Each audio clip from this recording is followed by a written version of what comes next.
Be ready. Start. Some companies expressed their willingness to increase the preferential dividends, but they indicated that the practical difficulties in the way of declaring higher dividends on preference shares could only be removed by suitable legislation. In these circumstances, it became necessary to undertake this legislation. Para. The bill provides for a minimum increase in the stipulated dividends on preference shares issued and subscribed for before 1st April 2000, leaving it again to individual companies to pay higher dividends by adopting the usual procedure. In this matter, the quantum of increase as laid down in clause 3 of the bill before its amendment by the select committee was 25% of the stipulated dividend on preference shares free of income tax, that is, share on which dividend is payable without any reduction by the company for its own income tax, and 7% on shares the stipulated dividend on which is subject to a reduction by the company on account of its own income tax.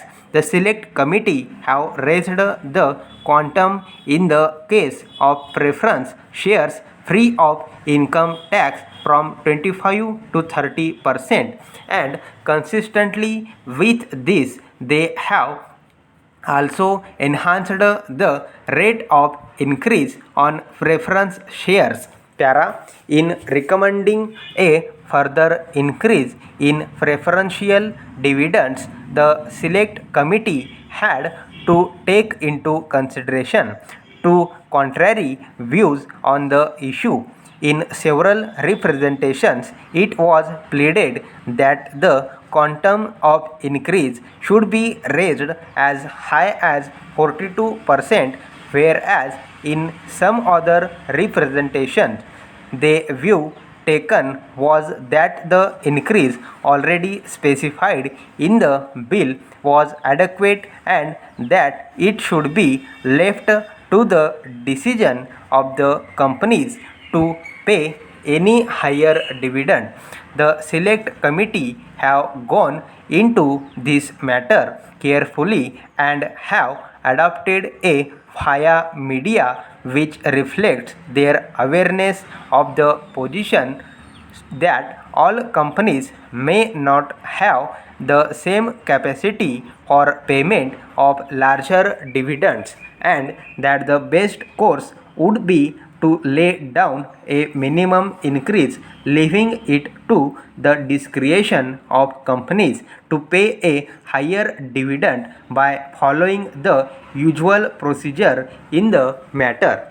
Para. I shall now proceed to certain other salient features of the bill in regard to companies whose profits are only partially chargeable to tax, the rest being exempt. Clause 4 of the bill as it stood before its amendment by the select committee provided that such portion of the dividends which was attributable to the taxed profits of the company would be increased.